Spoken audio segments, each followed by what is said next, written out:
ಪ್ರತಿಷ್ಠಾನದಲ್ಲಿ ಸನ್ಮಾನ್ಯ ನಮ್ಮೆಲ್ಲರ ಪ್ರೀತಿಯ ನಾಯಕರು, ಯುವಜನ ನಾಯಕರು ಆಗಿರ್ತಕ್ಕಂಥ ಮಧು ಬಂಗಾರಪ್ಪ ಅವರ ನೇತೃತ್ವದಲ್ಲಿ ಶಿವರಾಜ್ ಕುಮಾರ್ ಅವರು ಮತ್ತು ಅವರೆಲ್ಲ ಕುಟುಂಬವರ್ಗರು ಸೇರಿ ಮಾಡಿರ್ತಕ್ಕಂಥ ಟ್ರಸ್ಟ್ ಬಂಗಾರಪ್ಪ ಪ್ರತಿಷ್ಠಾನ ಈಗಾಗಲೇ ಹಲವಾರು ಸಾಮಾಜಿಕ ಸೇವಾ ಕಾರ್ಯಕ್ರಮಗಳನ್ನ ಕರ್ನಾಟಕದಲ್ಲಿ ಹಮ್ಮಿಕೊಂಡಿದೆ. ಇವತ್ತು ಈ ಸಂದರ್ಭದಲ್ಲಿ 3 ಪ್ರಶಸ್ತಿಗಳನ್ನ ನೀಡ್ತಾ ಇದೆ. ಒಂದು ಕ್ರೀಡಾ ಬಂಗಾರ, ಇನ್ನೊಂದು ಜನಪದ ಬಂಗಾರ, ಮತ್ತೊಂದು ಸಾಹಿತ್ಯ ಬಂಗಾರ. ವಿಶೇಷವಾಗಿ ನಾವು ಒಂದು ಪ್ರಶಸ್ತಿಗೆ 10,000 15,000 ಮೊತ್ತ ಅಂತ ನಾವು ಅಂದ್ಕೊಂಡಿರ್ತೀವಿ. ಆದ್ರೆ ಮಧು ಬಂಗಾರಪ್ಪ ಅವರು ಹೇಳಿದ್ರು, ಒಂದು ಪ್ರಶಸ್ತಿಗೆ ಒಂದು ಹಣವನ್ನು ನಾವು ನೀಡಿದ್ರೆ ಅದು ಯಾವ್ದಾದ್ರು ಒಂದು ಸಾರ್ಥಕ ಕೆಲಸಕ್ಕೆ ಬಳಕೆ ಆಗ್ಬೇಕು ಮತ್ತು ಅವ್ರಿಗೂ ಸಹಾಯ ಆಗ್ಬೇಕು. ಹಾಗಾಗಿ ನಾವು ಯಾವುದೇ ಕಾರಣಕ್ಕೂ ಕಡಿಮೆ ಮಾಡಬಾರ್ದು ಅಂತ ಹೇಳಿ ಪ್ರತಿಯೊಬ್ಬ ಪ್ರಶಸ್ತಿ ವಿಜೇತರಿಗೂ 1 ಲಕ್ಷ ರೂಪಾಯಿಗಳ ಬೃಹತ್ ಮೊತ್ತವನ್ನು ನೀಡಲು ಮೂಲಕ ಅವರನ್ನ ಗೌರವಿಸ್ತಾ ಇದ್ದೀವಿ.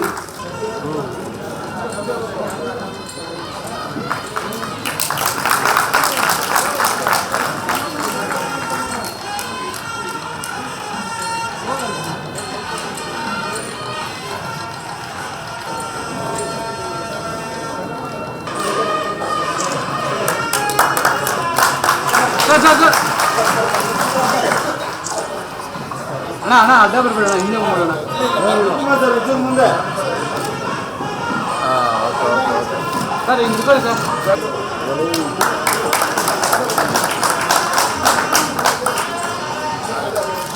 ಸ್ವಲ್ಪ ಡೌನ್ ಮಾಡಿ ತೊಡೆ ಮೇಲೆ ಇರ್ಬೋದು ಸರ್. ತೊಡೆ ಮೇಲೆ ಸರ್, ಈ ಕಡೆ ಸರ್.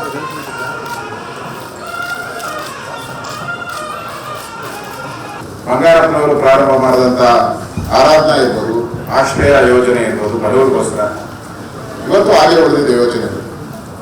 ಬಹಳಷ್ಟು ಯೋಜನೆಗಳು ಒಂದೊಂದು ಸರ್ಕಾರ ಒಂದೊಂದು ಪಕ್ಷ ಬಂದಾಗ ಒಂದೊಂದು ಯೋಜನೆ ಒಂದೊಂದು ಹೆಸರು ಇಡ್ತೀವಿ ನಾವೆಲ್ಲ. ಆ ಹೆಸರುಗಳು ಅದಕ್ಕೆ ಸೂಟ್ ಆಗಲ್ಲ ಅಂತ ಅನಿಸ್ತೈತೆ ಅನ್ನೋ ಗೊತ್ತಿಲ್ಲ. ತೆಗೆದಾಕ್ಬಿಡ್ತೀವಿ, ಬೇರೆ ಪಕ್ಷದವ್ರು ಬಂದ ತಕ್ಷಣ ಅದೆಲ್ಲ ತೆಗೆದಾಕ್ಬಿಡ್ತೀವಿ, ಹೆಸರಾಕ್ಬಿಡ್ತೀವಿ, ಅದು ಮರ್ತೇ ಬಿಡ್ತೀವಿ. ಆದ್ರೆ ಬಂಗಾರಪ್ಪನ ಯೋಜನೆಗಳು ಅವತ್ತು ಅವರಿದ್ದಂತ ಆಶ್ರಯ ಮತ್ತು ಆರಾಧನಾ ಇವೆಲ್ಲ ಇವತ್ತಿಗೂ ಖ್ಯಾತಿಯನ್ನು ಪಡೆದಿದೆ, ಪ್ರಖ್ಯಾತಿಯನ್ನು ಪಡೆದಿದೆ. ಯಾವುದೇ ಸರ್ಕಾರ ಬಂದು ಅದನ್ನ ನಡೆಸ್ಕೊಂಡು ಹೋಗುವಂತ ಒಂದು ಪ್ರಕ್ರಿಯೆ. ಅಂದ್ರೆ ಆ ಯೋಜನೆಗೆ ತಕ್ಕಂತ ಹೆಸರುಗಳು ಇವೆಲ್ಲ, ಆ ಯೋಜನೆಗೆ ತಕ್ಕಂತ ಹೆಸರು, ಸೂಟ್ ಆಗುವಂತ ಹೆಸರು ಮತ್ತು ಜನ ಮಾನಸದಲ್ಲಿ ಉಳಿಯುವಂತ ಹೆಸರುಗಳನ್ನ ಇವತ್ತು ಆ ಯೋಜನೆಗೆ ಇಡೋ ಮುಖಾಂತರ ಬಡವರ ಪರವಾಗಿ ಧ್ವನಿಯನ್ನ ಎತ್ತಿ ಆ ಯೋಜನೆಗಳನ್ನ ತಂದ ನಾವು ನೋಡಿದ್ದೀವಿ. ಬಂಗಾರಪ್ಪನವರ ಇನ್ನೊಂದು ವಿಶೇಷ ಗುಣ ಅಂತ ಹೇಳಿದ್ರೆ, ಅವರು ಎಲ್ಲಿರ್ತಾರೋ ಅದೊಂದು ಸಂಘಟನೆ, ಅವರು ಏನ್ ಮಾಡ್ತಾರೋ ಅದೊಂದು ಸಂಘಟನೆಯ ಒಂದು ಆದಿ. ಅಂದ್ರೆ ಯಾವುದಕ್ಕೂ ಯಾವುದೇ ಒಂದು ಅವರ ಮನಸ್ಸಲ್ಲಿ ಏನ್ ಬರ್ತೈತೆ, ಒಂದು ತೀರ್ಮಾನಗಳನ್ನ ಏನ್ ತೆಗೆದುಕೊಳ್ತಾರೆ, ಆ ತೀರ್ಮಾನಕ್ಕೆ ಕಟಿಬದ್ಧರಾಗಿ ಅದು ಪರರಿಗೆ ವಿರೋಧ ಆಗ್ಬೋದು, ಬೇರೆಯವ್ರಿಗೆ ವಿರೋಧ ಅನಿಸ್ಬೋದು, ಯಾರದೇ ವಿರೋಧ ಅನಿಸಿದ್ರು ಅವ್ರ ಮನಸ್ಸಿಗೆ ನಾನು ಒಪ್ಪಿದೆ, ಇದು ನನ್ನ ಆತ್ಮ ಸಾಕ್ಷಿಗೆ ಒಪ್ಪಿದೆ, ನಾನು ಈ ಕೆಲಸವನ್ನು ನಾನು ಮಾಡ್ತೀನಿ ಅಂತ ಹೇಳಿ ಮಾಡುವಂತ ಒಬ್ಬ ಧೀಮಂತ ನಾಯಕ ಬಂಗಾರಪ್ಪನವರು. ಅದೊಂದು ಎರಡು ಮಾತು. ಯಾಕಂದ್ರೆ ಬಹಳಷ್ಟು ನಾನು ನೋಡ್ತೀನಿ ಈ ರಾಜಕಾರಣದಲ್ಲಿ ಕಾಂಪ್ರಮೈಸ್ ಮಾಡಿದ್ರೆ ಬಹಳಷ್ಟು ದಿನ ಮೇಲೆ ಬಹಳ ದೂರ ಹೋಗ್ತಾರೆ. ಕಾಂಪ್ರಮೈಸ್ ಮಾಡೋದು ಬಹಳ ದೂರ ಹೋಗಕ್ಕೆ ಬಹಳಷ್ಟು ನನ್ನ ಮುಂದೆ ಹಲವಾರು ಉದಾಹರಣೆಗಳಿದೆ, ಹೆಸರು ಹೇಳಕ್ಕಾಗಲ್ಲ. ಯಾಕಂದ್ರೆ ಹೆಸರು ಹೇಳಿದ್ರೆ ಅದೊಂದು ಕಾಂಟ್ರವರ್ಸಿ ಆಗ್ತದೆ. ಬಹಳಷ್ಟು ಕಾಂಪ್ರಮೈಸ್ ಮಾಡಿದ್ರೆ ಎಷ್ಟು ದಿನ ಬೇಕಾದ್ರೂ, ಸಾಯೋವರೆಗೂ ಬೇಕಾದ್ರೂ ಅಧಿಕಾರದಲ್ಲೇ ಇದ್ದು ಸಾಯೋವರೆಗೂ ಮುಂಚೆ ರಾಗ ಹಾಕೊಂಡು ಹೋಗ್ಬೇಕು ಬೇಕಾದ್ರೆ. ಆದ್ರೆ ಬಂಗಾರಪ್ಪನವರಾಗಲ್ಲ. ಅವ್ರ ಮನ್ಸಿಗೆ ಅನ್ಸಿದ್ದು ನಾನು ಇದು ತಪ್ಪು, ನಾನು ಇದು ಹೋಗ್ಬಾರ್ದು ನಾನು ಅಂತ ತೀರ್ಮಾನ ತೆಗೆದುಕೊಂಡ್ರೆ ಎಷ್ಟೇ ಅಧಿಕಾರ, ಯಾವುದೇ ಅಂತಸ್ತು, ಯಾವುದೇ ಪದವಿ ಇವೆಲ್ಲ ಇದ್ರೂ ಸಹ ಅದರಿಂದ ಹೊರಬರ್ತಾ ಇದ್ರು, ಸವಾಲ್ ಹಾಕಿ ಅದ್ರ ವಿರುದ್ಧವಾಗಿ ತೊಡೆ ತಟ್ಟಿ ನಿಲ್ತಾ ಇದ್ರು. ಅದು ಬಹಳ ಮುಖ್ಯ. ಆ ತರದ ಒಂದು ಪ್ರಕ್ರಿಯೆ ಬಹಳಷ್ಟು ಅವ್ರ ಜೀವನದಲ್ಲಿ ಆಗಿದೆ. ಅವರು ಬೇರೆ ಬೇರೆ ಪಾರ್ಟಿಯಲ್ಲಿ ಇದ್ರು ಸಹ ಅವರ ಅಸ್ತಿತ್ವ ಎಂದೂ ಕಳ್ಕೊಂಡಿಲ್ಲ. ಅವ್ರು ಯಾವುದೇ ಪಾರ್ಟಿಯಲ್ಲಿ ಇದ್ರು ಸಹ ಅವರ ಅಸ್ತಿತ್ವ, ಅವರದೇ ಆದಂತ ಒಂದು ನಡೆ, ನುಡಿ ಇವೆಲ್ಲವನ್ನ ಎಲ್ಲೇ ಹೋದ್ರೂ ಅವರು ಅದು ಉಳಿಸ್ಕೊಂಡಿದ್ರು. ಅದು ಅವರ ಒಂದು ವೈಶಿಷ್ಟ್ಯ ಅಂತ ನನಗನ್ಸ್ತದೆ. ಇವತ್ತು ಅಂತ ಒಬ್ಬ ವ್ಯಕ್ತಿಯನ್ನ ನಾವು ಸ್ಮರಣೆ ಮಾಡ್ತಕ್ಕಂಥದ್ದು, ಅವರ ನೆನಪುಗಳು, ಅವರು ದಾರಿ, ಅವರು ಕೊಟ್ಟಂತಹ ಚಿಂತನೆಗಳು, ಇದನ್ನು ಹಲವಾರು ಜನ ರೂಢಿಸ್ಕೊಬಹುದು. ಅದನ್ನ ರೂಢಿಸ್ಕೊಂಡು ಇದ್ದಾರೆ. ಆ ರೀತಿ ಚಿಂತನೆ ಮಾಡುವಂತ ಒಂದು ಕಾರ್ಯಕ್ರಮ ಅಂತ ನಾನು ತಿಳ್ಕೊಂಡಿದ್ದೆ. ನಾನು ಒಬ್ಬ ಬಂಗಾರಪ್ಪನವ್ರು ನೋಡಿದಾಗ ನಮ್ಗನ್ಸೋದು ಡಿಸಿಷನ್ ತಗೊಂಡು ಈ ತರ ಡಿಸಿಷನ್ ತಗೊಂಡ್ಬೇಕು ಅಂತ ಅನಿಸ್ತಾ ಇತ್ತು.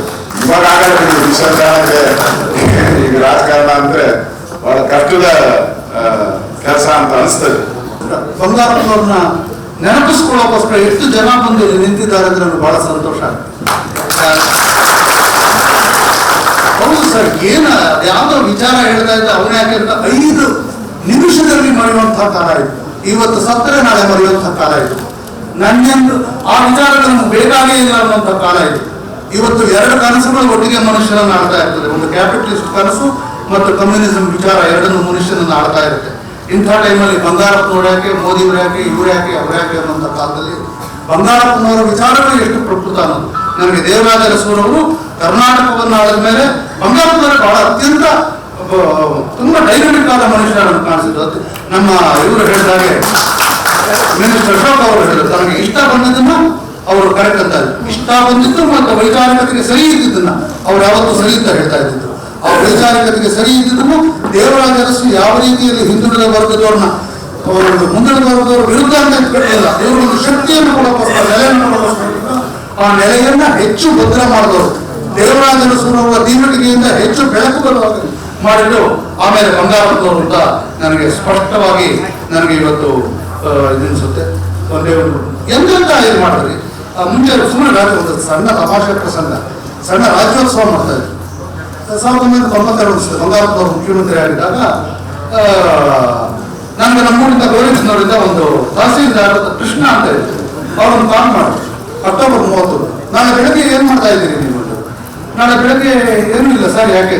ನಾವು ಗೌರಿಬಿದನೂರಲ್ಲಿ ನಿಮ್ಗೆ ಸನ್ಮಾನ, ಗೌರಿಬಿದನೂರಲ್ಲಿ ನಿಮ್ಗೆ ಸನ್ಮಾನ ಇಟ್ಕೊಂಡಿದ್ದೀವಿ. ಯಾಕೆ ಸರ್? ಅದೇ ರಾಜ್ಯೋತ್ಸವ ಆಗ್ತಾ ಇದೆಯಲ್ಲ, ನಿಮ್ಗೆ ಸನ್ಮಾನ ಇಟ್ಕೊಂಡಿದ್ದೀವಿ. ಸಂತೋಷ ಆಯಿತು. ನಾನು ಹೋದೆ. ಬರ್ತೀನಿ ಸರ್, ನಮ್ಮೂರಲ್ಲಿ ನಮ್ಗೆ ಸನ್ಮಾನ ಆದರೆ ಇದೇನು ಅಂತ ಅಲ್ಲಿಗೆ ಹೋದೆ. ಅಲ್ಲಿಗೆ ಹೋದಾಗ ಅವ್ರ ಪಾಠನ ರಸ್ತೆ ಘೋಷಣೆ ಮಾಡ್ದ ಹೇಳಿದ್ರು, ಪ್ರತಿ ವರ್ಷ ನಾವು ಸರ್ಕಾರದಿಂದ ರಾಜ್ಯೋತ್ಸವ ಮಾಡ್ತೀವಿ, ಆದ್ರೆ ಈ ವರ್ಷ ಒಂದು ವಿಶೇಷ ಅಂದ್ರೆ ಬಂಗಾರಪ್ಪನವರು ಕೆಲವು ವರ್ಷಗಳ ಹಿಂದೆ ಕೆಲವು ತಿಂಗಳ ಹಿಂದೆ ಒಂದು ಸೂಚನೆ ಕಳಿಸಿದ್ರು. ಅದೇನು ಅಂದ್ರೆ ತಾಲೂಕಿನ ನೀವು ರಾಜ್ಯೋತ್ಸವ ಮಾಡಿದ್ರೆ ಸಾಧು, ತಾಲೂಕಿನ ಅತ್ಯಂತ ಬಡ ಸಾಹಿತಿಯೊಬ್ಬರನ್ನ ಕರೆದು ಗುರುತಿಸಿ ಅವನಿಗೆ ಸನ್ಮಾನ ಮಾಡಬೇಕು ಅಂತ ಗುರುತಿಸಿದ್ರು. ನಾವು ಹುಡುಗಾಗಿ ಸೀತಾರಾಮ್ ಸಿಕ್ಕಿದ್ದಾರೆ ಅಂದ್ರೆ ಸಾಹಿತಿಗಳನ್ನ ಕರ್ಕೊಂಡು ಬರಬೇಕು ಅಂತ ತೋರಿಸಿದ್ದು ಬಂಗಾರಪ್ಪನವ್ರಿಗೆ. ಎಲ್ಲರಿಗೂ ಯಾರು ಗೊತ್ತಿರಲಿಲ್ಲ. ಕಲಾವಿದರನ್ನ ರಾಜ್ಯೋತ್ಸವಕ್ಕೆ ಕರ್ಕೊಂಡು ಬರಬೇಕು ಅಂತ ತೋರಿಸಿದ್ದು ಬಂಗಾರಪ್ಪನವ್ರಿಗೆ. ಒಂದು ಸಾಹಿತ್ಯದ ಧ್ವನಿಯಾಗಿ, ಸಂಸ್ಕೃತಿಯ ಧ್ವನಿಯಾಗಿ, ಬಡವರ ಧ್ವನಿಯಾಗಿ, ಇಲ್ಲದವರ ಧ್ವನಿಯಾಗಿ, ಶೋಷಿತರ ಧ್ವನಿಯಾಗಿ, ಎಲ್ಲರ ಧ್ವನಿಯಾಗಿ ಅವ್ರು ಬಂಗಾರಪ್ಪ ಆಡ್ತಾ ಇದ್ರು. ಬಂಗಾರಪ್ಪ ಆಡ್ತಾ ಇದ್ರು. ಎಲ್ಲರಿಗೂ ಧೈರ್ಯ ಇತ್ತು. ನಾವು ಮಾತಾಡ್ಕೊಂಡಿರೋದು. ಇವತ್ತು ಆ ಧೈರ್ಯ ಇಲ್ಲ. ಆ ಧೈರ್ಯ ಇದೆ ಇರುವಂತಹ ಕಾಲದಲ್ಲಿ ಬಂಗಾರಪ್ಪನವ್ರನ್ನ ನೆನೆಸ್ಕೊಂಡು ನಾವು ಮತ್ತೆ ಧೈರ್ಯ ತುಂಬಿಸಬೇಕಾಗಿದೆ. ನಾವು ಮರೆತಿದ್ದ ಹಳೆಯ ಚಿಂತನೆಗಳಿಗೆ ಪುಟ ಕೊಡುವ ರೀತಿಯಲ್ಲಿ ಬಂಗಾರಪ್ಪನವರ ನೆನಪಿನ ಇಂತಹ ಕಾರ್ಯಕ್ರಮಗಳು ಬಂದಾಗ ಅದನ್ನು ಭಾಗವಹಿಸೋದು ಬಹಳ ಪುಣ್ಯದ ಕೆಲಸವು ಮತ್ತು ಅನಿವಾರ್ಯದ ಕೆಲಸವು ಎರಡೂ ಆಗುತ್ತೆ ಅಂತ ನಾನು ಭಾವಿಸಿದ್ದೀನಿ. ಇಂತಹ ದಿವಸ ನನಗೆ ಬಹಳ ಸಂತೋಷ ಆಗುತ್ತೆ. ಎಷ್ಟು ಜನ ಬಂದಿದ್ದೀರಿ ಬಂಗಾರಪ್ಪನವರ ಹೆಸರು ಇದು ಮಾಡ್ಕೊಂಡು. ಅವ್ರ ಮನೆಯವರೆಲ್ಲ ನೋಡೋದು ಸಂತೋಷ ಆಗುತ್ತೆ, ಅದೆಲ್ಲ ಸಂತೋಷ ಆಗುತ್ತೆ. ಅದೆಲ್ಲದಕ್ಕಿಂತ ನಿಮ್ಮ ಕಣ್ಣುಗಳಲ್ಲಿರುವ ಉತ್ಸಾಹದ ಹೊಳಪನ್ನು ನೋಡೋದಕ್ಕೆ ಹೆಚ್ಚು ಬಂಗಾರಪ್ಪನವ್ರ ಹೊಳಪು ಅಂತ ನಾನು ಕರಿತೀನಿ. ಆ ಬಂಗಾರದ ಹೊಳಪನ್ನು ನೋಡಿ ನನಗೆ ಸಂತೋಷ. ನಿಮ್ಮೆಲ್ಲರಿಗೂ ಕೃತಜ್ಞತೆಗಳು ಹೇಳಿ ನಾನು ನನ್ನ 4 ಮಾತನ್ನು ಮುಗಿಸ್ತೇನೆ. ಜೈ ಹಿಂದ್, ಜೈ ಹಿಂದ್. ಸೋಲಿಲ್ಲದ ಸರದಾರ ಅಂತ ಅವರಿಗೆ ಹೆಸರನ್ನು ಕೂಡ ಜನ ಕೊಟ್ಟರು. ಅದು ನಿಜವೂ ಕೂಡ ಹೌದು. ನಮಗೆ ಸೋಲೆ ಕಾಯಂ ಸಿಕ್ಕಿದ್ರೆ ಅವ್ರಿಗೆ ಗೆಲುವೇ ಕಾಯಂ ಸಿಕ್ಕಿದೆ. ಅದು ಬಂಗಾರಪ್ಪನವರ ರಾಜಕಾರಣದ ಒಂದು ಮಜೂರು. ಅವರಿಗೆ ಸಮಾಜವಾದದಲ್ಲಿ ನಂಬಿಕೆ ಇತ್ತು. ನಾವೆಲ್ಲ ಒಂದು ದುರ್ಬಲ ವರ್ಗದಿಂದ ಬಂದಿದ್ದೇವೆ.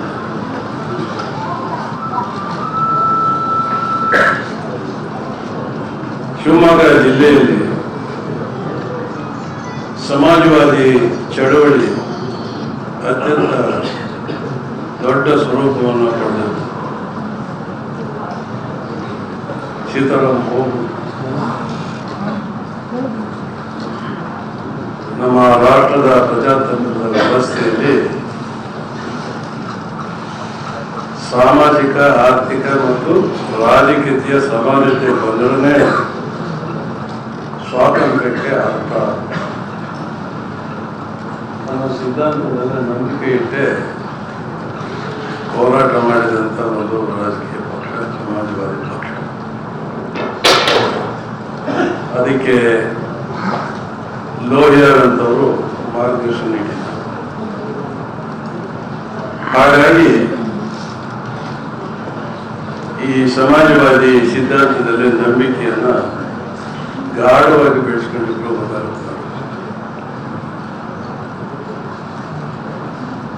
ಅವರು ಮಂತ್ರಿಯಾಗಿ ಮುಖ್ಯಮಂತ್ರಿಗಳು ಆದರು. ಮುಖ್ಯಮಂತ್ರಿ ಆದಂಥ ಕಾಲದಲ್ಲಿ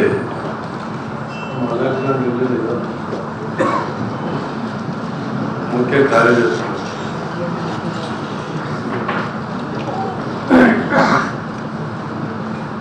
ಕ್ರಾಂತಿಕಾರಕವಾದಂಥ ಕಾರ್ಯಕ್ರಮಗಳನ್ನ ಯಾರಿಗೆ ತರೋದಷ್ಟೇ ಅಲ್ಲ, ರಾಜ್ಯವ್ಯಾಪಿ ಸಂಚರಿಸಿ ಜನರಿಗೆ ಕಾರ್ಯಕ್ರಮದ ಪ್ರಾಮುಖ್ಯತೆಯನ್ನು ಮನವರಿಕೆ ಮಾಡಿಕೊಂಡ್ರು. ಹಾಗಾಗಿ ಅವರು ಮುಖ್ಯಮಂತ್ರಿ ಆದಾಗ ಜನಪರ ಕಾರ್ಯಕ್ರಮದ ಮುಖೇನ ಏನು ಜನಪ್ರಿಯ ಆದರೂ ನಂತರವೂ ಕೂಡ ಜನರ ಮಧ್ಯದಲ್ಲಿ ಉಳಿಯುವಂಥ ಅಪರೂಪದ ರಾಜಕಾರಣಿಗಳು ಆಗಿದ್ದರು. ಆದ್ದರಿಂದಲೇ ಅಂಥವರನ್ನ ನೆನೆಸ್ಕೊಳ್ತಕ್ಕಂಥದ್ದು ಮನುಷ್ಯನ ಒಂದು ಗುಣವಾಗಬೇಕು, ಒಂದು ಸಂಸ್ಕೃತಿ ಆಗಬೇಕು. ಆ ಕೆಲಸವನ್ನು ಇವತ್ತು ನಮ್ಮ ಪ್ರತಿಷ್ಠಾನದವರು ಇಲ್ಲಿ ಆಯೋಜಿಸಿದ್ರಿ. ನಿಮ್ಮೆಲ್ಲರಿಗೂ ನಾನು ಕೃತಜ್ಞತೆ ಸಲ್ಲಿಸ್ತೀನಿ. ಆ ಕಾರಣಕ್ಕಾಗಿಯೇ ಇವತ್ತು ಅವರು ಬಿಟ್ಟು ಹೋದಂಥ ಕಾರ್ಯಕ್ರಮಗಳು ಇನ್ನೂ ಜೀವಂತವಾಗಿ ಉಳಿದಿದ್ದಾವೆ, ಕಾರ್ಯರೂಪದಲ್ಲಿ ನಡೀತಲೂ ಇದ್ದಾವೆ. ಇಂಥ ಒಬ್ಬ ಅಪರೂಪದ ರಾಜಕಾರಣಿಯನ್ನು ಕರ್ನಾಟಕ ಕಂಡಿದ್ದು ಅವರು ಮುಖ್ಯಮಂತ್ರಿಯಾಗಿ ಹೋರಾಟದ ಸ್ವರೂಪದಲ್ಲಿಯೇ ಆ ಆಡಳಿತವನ್ನು ನಡೆಸಿದರು. ಜನ ಪರವಾದಂಥ ಕಾರ್ಯಕ್ರಮವನ್ನು ನೀಡಿದರು. ಆ ಮುಖೇನ ಸಮಾಜವಾದಿ ಸಿದ್ಧಾಂತದ ಕಾರ್ಯಕ್ರಮಕ್ಕೆ ಒಂದು ಹೊಸ ಚಾಲನೆ ಸಿಕ್ಕಿದ್ದು ದೇವರಾಜ ಅರಸನ ನಂತರ ಬಂಗಾರಪ್ಪನವರ ಸಿಟ್ಟು ಜಾಸ್ತಿ. ಅವತ್ತು ಸಣ್ಣ ಒಂದು ಹೊಂದಾಣಿಕೆ ಆಗಿದ್ರೆ ಕರ್ನಾಟಕ ರಾಜ್ಯದಲ್ಲಿ ಅವರನ್ನ ಎದುರಿಸ್ತಕ್ಕಂಥ ರಾಜಕಾರಣಿಯೇ ಇರ್ತಾ ಇದ್ರು.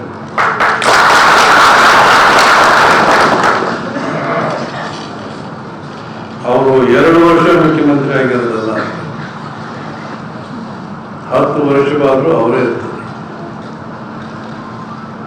ಆ ಬದಲಾವಣೆಯಿಂದ ನಷ್ಟ ಈ ರಾಜ್ಯದ ಹಿಂದುಳಿದ ತುಳಿದಕ್ಕೆ ಸಿಕ್ಕಂತ ಜನರ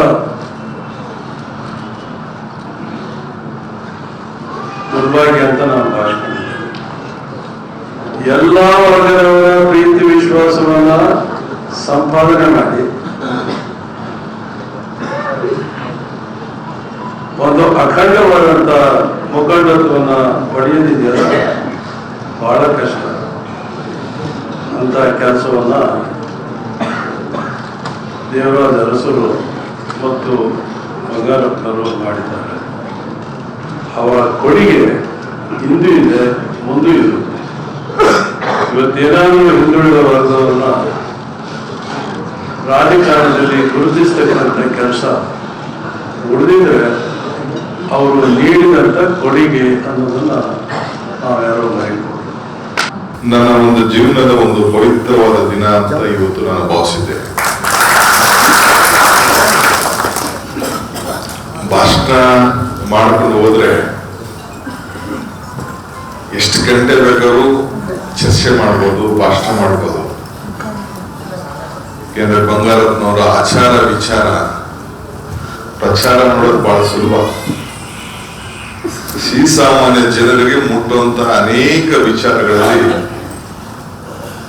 ಅವರ ಹೋರಾಟಗಳಲ್ಲಿ ತತ್ವ ನಿಷ್ಠೆ, ಕೊಟ್ಟರು ಮಾತು ಉಳಿಸ್ಕೊಳ್ಳೋದು, ನಂಬಿಕೆಗೆ ಮತ್ತೊಂದು ಹೆಸರು, ಇವಕ್ಕೆಲ್ಲ ಕೂಡ ಸ್ವಾಭಿಮಾನಕ್ಕೆ ಮತ್ತೊಂದು ಹೆಸರು, ಇವೆಲ್ಲ ಕೂಡ ಬಂಗಾರಪ್ಪನವರಿಗೆ ಬಹಳ ಅಂಟ್ಕೊಂಡಿದ್ದನ್ನ ನಾವೆಲ್ಲ ನೋಡಿದ್ದೇವೆ. ಒಂದು 17 ವರ್ಷ ಇರಬೇಕು ನನಗೆ ವಿದ್ಯಾರ್ಥಿ ನಾಯಕನಾಗಿದ್ದೆ. PUC ಓದ್ತಾ ಇರ್ಬೇಕಾದ್ರೆ, ಫಸ್ಟ್ ಇಯರ್ PUC ಇಲ್ಲ ಸೆಕೆಂಡ್ ಇಯರ್ PUC ಓದ್ಬೇಕಾದ್ರೆ ಬಂಗಾರಪ್ಪನವ್ರು ಸವಾಸ ಮಾಡಿದ್ದೆ. ಅವ್ರ ಮನೆ ಕಾದು ಶಿವಕುಮಾರ್ ಅನ್ಸ್ಕೋಬೇಕಾದ್ರೆ ಹೆಸರು ಕರಿಬೇಕಾದ್ರೆ ಒಂದು 3 ವರ್ಷ ಹಿಡಿತು ನನಗೆ. ಅವ್ರ ಅಭಿಮಾನದಿಂದ ಅವ್ರ ಶಿಷ್ಯನಾಗ್ಬೇಕು ಅಂತೇಳಿ ಬಹಳ ಪ್ರೀತಿಯಿಂದ ಆ ಒಳಗಡೆ ಹೋಗಿ ಸೇರ್ಕೊಂಡೆ. ಸೊ ವಿದ್ಯಾರ್ಥಿ ನಾಯಕನಾದವನು, ಅಸೆಂಬ್ಲಿಗೂ ಟಿಕೆಟ್ ಸಿಕ್ತು, ಜೊತೆಗೆ MLA ಕೂಡ ಆದೆ. ಜೊತೆಗೆ 89ರಲ್ಲಿ 85ರಲ್ಲಿ ಸೋತೋಗ್ಬಿಟ್ಟೆ, 89ರಲ್ಲಿ MLA ಆದೆ.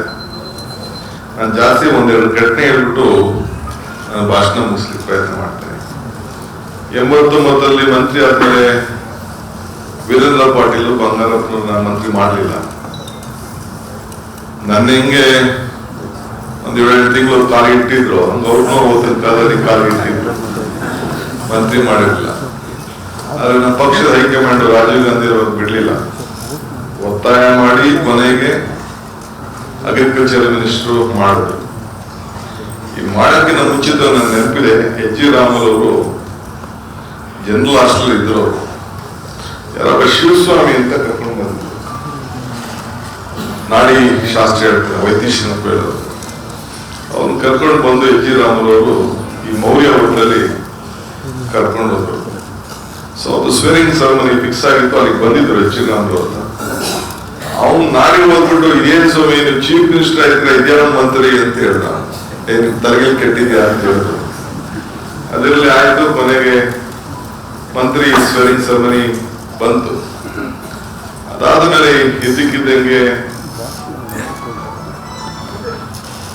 ವೀರೇಂದ್ರ ಪಾಟೀಲ್ ಆರೋಗ್ಯ ಸ್ವಲ್ಪ ಕೇಳ್ತು. ಆ ಸಂದರ್ಭದಲ್ಲಿ ಚನ್ನಪಟ್ಟಣ, ರಾಮನಗರ, ದಾವಣಗೆರೆ ಈ ಕಡೆ ಎಲ್ಲ ಸ್ವಲ್ಪ ಹಿಂದೂ ಮುಸ್ಲಿಮ್ಸ್ ಗಲಾಟೆ ಆಯ್ತು. ಗಲಾಟೆ ಆದ ಸಂದರ್ಭದಲ್ಲಿ ಆ ಸಮಸ್ಯೆ ನೋಡ್ಬೇಕು ಅಂತ ಹೇಳಿ ರಾಜೀವ್ ಗಾಂಧಿ ಅವರು ಬಂದರು. ಬಂದಾಗ ಏನೇನೋ ವಿಚಾರ ಎಲ್ಲ ನಡೀತು. ಸೊ ಅಲ್ಲಿ ನಾನು ರಾಜೀವ್ ಗಾಂಧಿ ಅವರಿಗೆ ಸ್ವಾಗತ ಭಾಷಣ ಮಾಡಿದೆ. ಸ್ವಾಗತ ಭಾಷಣ ಮಾಡಿ ಮುಗಿದ ಮೇಲೆ ಕೊನೆಗೆ ಅವರು ಅಡ್ರೆಸ್ ಮಾಡಿದ್ರು, ಎಲ್ಲ ಪರಿಸ್ಥಿತಿ ನೋಡಿದ್ರು ರಾಮನಗರ ಚನ್ನಪಟ್ಟಣದಲ್ಲಿ.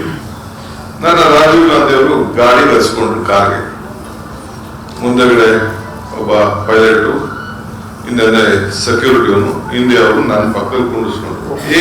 ನನ್ನ ಅನೇಕ ವಿಚಾರಗಳನ್ನ ಕೇಳ್ಕೊಂಡು ಬಂದ್ರು, ಏನು ಎತ್ತ, ಏನ್ ಸರ್ಕಾರ ನಡೀತಾ ಇದೆ ಅಂತ. ನನಗೆ ಏನೇನು ವಿಚಾರ ಬಂತು ಅದನ್ನೆಲ್ಲ ಹೇಳಿದೆ.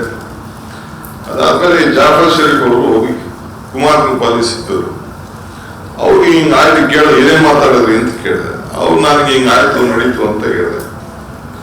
ಅದಾದ್ಮೇಲೆ ಕೊನೆಗೆ ನನಗೆ ನಾನು ಗುತ್ತೇದಾರ್ ಮಾತ್ಬಿಟ್ಟಿದ್ದಾರೆ, ಇವರು ಜಾರ್ಜ್, ರಮೇಶ್, ನಾಡಗೌಡರು, ಇನ್ನೊಬ್ಬ ಇದ್ರು. ಈ 5 ಜನನ ರೂಮ್ ಒಳಗಡೆ ಕಳಿಸಿದ್ರು ರಾಜೀವ್ ಗಾಂಧಿ ಅವ್ರು ಮತ್ತೆ ಮೀಟ್ ಮಾಡಕ್ಕೆ.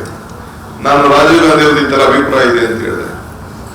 ಆಮೇಲೆ ಏನ್ ಮಾಡ್ಬೇಕು ಅನ್ನೋದು ನಮ್ಗೆ ಗೊತ್ತಿಲ್ಲ. ಸೊ ನಾವ್ ಹಿಂಗಿದೆ, ನಮ್ ಸರ್ಕಾರ ಸರಿ ಇಲ್ಲ ಈ ತರ ಅಂತ ಹೇಳಿ ನಾವು ವೀರೇಂದ್ರ ಪಾಟೀಲ್ ಏನೆಲ್ಲ ಸಾಧ್ಯನೋ ಒಂದು ಕೇಳಿಸಿ ಇನ್ನೊಂದಷ್ಟು ಹೇಳಿದ್ರು. ಸೊ ಅವ್ರಿಗೆ ರಾಜೀವ್ ಗಾಂಧಿ ಅವ್ರಿಗೆ ಈ ಸರ್ಕಾರನ ಬದಲಾವಣೆ ಮಾಡಬೇಕು ಅಂತ ಬಂತು. ಅಷ್ಟು ಆರೋಗ್ಯನೂ ಕೆಟ್ಟಿತ್ತು. ನಮ್ಗೆ ಶಾಸಕರಿಗೆ ಯಾರು ಕೂಡ ಅವರು ಹೇಳ್ತಿರ್ಲಿಲ್ಲ. ಆಮೇಲೆ ಏನ್ ಮಾಡ್ಬೇಕು ಅಂತ ರಾಜೀವ್ ಗಾಂಧಿ ಅವ್ರು ಕೇಳಿದ್ರು. ನಜೀರ್ ಇದ್ರು, ಇನ್ನೊಂದು ಹೆಸರು ನಜೀರ್ ಇದ್ರು ನಮ್ಮ ಜೊತೆ. ಏನ್ ಮಾಡ್ಬೇಕು ಅಂತ ಕೇಳಿದ್ರು. ನಾವು ಚೀಫ್ ಮಿನಿಸ್ಟರ್ ಚೇಂಜ್ ಮಾಡ್ಬೇಕು ಅಂತ ಹೇಳಿ ನಾವಿದ್ದಿದ್ದೇ 5-6 ಜನ ಹುಡುಗರುಗಳು. ಯಾರು ಮಾಡ್ಬೇಕು ಅಂತ ಕೇಳಿದ್ರು. ನಾನು ಮಕ್ಕ ನೋಡ್ತಿದ್ದೆ. ಈಗ ಗುತ್ತೇದಾರದ್ದು ಬಂಗಾರ ಪ್ಲೇಸ್ ಅಂತ ತೀವ್ರ ರಮೇಶ್ ಬಂಗಾರ ಪ್ಲೇಸ್ ಬಂಗಾರ ಮಾಡ್ಬೇಕು ಅಂತ. ಓಹೋ, ವಿಲ್ ಯು ಮ್ಯಾನೇಜ್ ಅಂತಂದ್ರು. ಡೆಫಿನೆಟ್ ಸರ್ ಸರಿ, ಯಾರು ಹೇಳಕ್ ಡೋಂಟ್ ಟೆಲ್ ಎನಿವನ್ ಅಂತ ಹೇಳಿದ್ರು. ಸರಿ ಆಯ್ತು, tomorrow will take A decision ಅಂತ ಅಂದ್ಬಿಟ್ಟು ಸುಮ್ಮನೆ ಆಗೋದು. ಸೊ ಆಯ್ತು, ಕೊನೆಗೆ ಎಲ್ಲ ಮುಗೀತು. ರಾತ್ರಿ 1 ಗಂಟೆ ರಾತ್ರಿ ಇದು ನಡೆದ ವಿಚಾರ. ಮೂಕ್ನಾರ್ ಇದ್ರು ಅವ್ರ ರೂಮ್ನಲ್ಲಿ, ಜಿಕೆ ಮೂಕ್ನಾರ್ ಅಂತ ಅವರಿದ್ರು. ಅದಾದ್ಮೇಲೆ ಬೆಳಗ್ಗೆ ಎಷ್ಟೊತ್ತಿಗೆ ಬಂದು 7 ಗಂಟೆಗೆ ನಾನು ಚಂದ್ರಶೇಖರ್ ಮೂರ್ತಿಗೆ ಹೇಳಿದೆ. ನನಗೂ ಬಹಳ ವಿಶ್ವಾಸ ಇದೆ, ನಮ್ಮ MP ಅವರು ಅವ್ರ ಮನೆಗೆ ಒಂದು ಕಾರ್ 6849 ನಾನೇ ಡ್ರೈವ್ ಮಾಡ್ಕೊಂಡು ಹೋಗಿ ನಿಮಗೆ ಅಂತ ಹೇಳಿದೆ. ಅವರು ನಡಿ ಬಂಗಾರಪ್ಪನ ಮನೆಗೆ ಹೋಗೋಣ ಅಂದ್ಬಿಟ್ಟು ಸೀದಾ ಬಂಗಾರಪ್ಪನ ಮನೆಗೆ ಕರ್ಕೊಂಡು. ಅವ್ರು ಏನ್ ಹೇಳ್ತಾರೆ ನನಗೆ, ನೀನ್ ಹೇಳು ನನ್ನ ಡೆಪ್ಟಿ CM ಮಾಡು ಅಂತ ಹೇಳು, ನೀವೆಲ್ಲ ಹೇಳಿ ಅಂತ ನಾನೇನಪ್ಪ ಆಯ್ತು ಅಂದ್ಬಿಟ್ಟು ಜೊತೆಗೆ ಬಂದು ಇಬ್ಬರು ಬಂದು ಬಂಗಾರಪ್ಪನವ್ರಿಗೆ ಏನೋ ಮಾತಾಡ್ಬೇಕು ಸರ್ ಅಂತ ಹೇಳಿದ್ರು. ನಾನು ಬಂಗಾರಪ್ಪನವ್ರಿಗೆ ಹೇಳಿದೆ.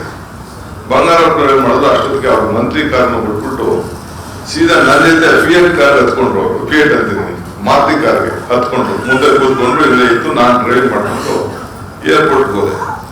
ಸರ್ ಈಗ ನೋಡಿ ಚೀಫ್ ಮಿನಿಸ್ಟರ್ಗೆ ಆಯ್ತದೆ, ಈಗ ಚೇಂಜ್ ಮಾಡಿದೆ. ನೀನ್ ತಲೆಗಿಲ್ ಕಟ್ಟಿದ್ಯಾ, ನಿನಗೆ ಎಲ್ಲರೂ ಉಂಟೆ, ಅಷ್ಟು ದೊಡ್ಡ ಸಮಾಜ, ಬೇರೆಯವ್ರ ಪಾಠ ತೆಗೆಯಕ್ಕಾಗ್ತದೆ, ನಿನ್ಗೇನೋ ಉಚ್ಕಿ ಚಿಡ್ದಿರೋರಿಗೆ ಅಂತ ನನ್ ಬೈದ್ರು.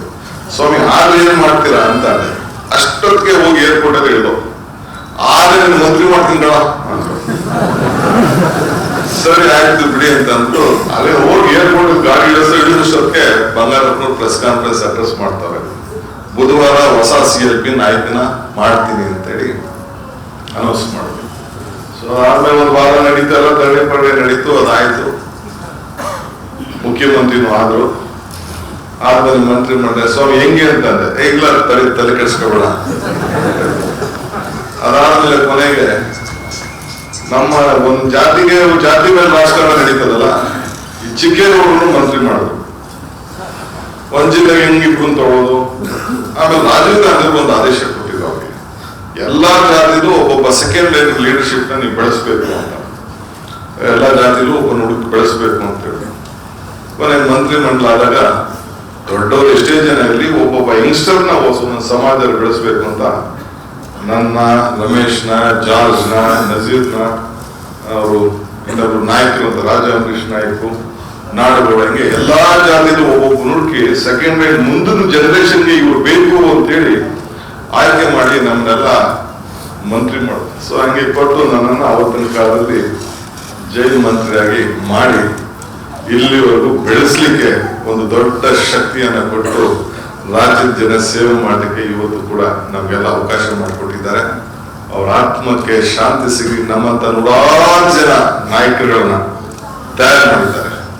ಒಬ್ಬ ನಾಯಕ ಲೀಡರ್ ಅಂತಂದ್ರೆ one who's create leaders, not followers.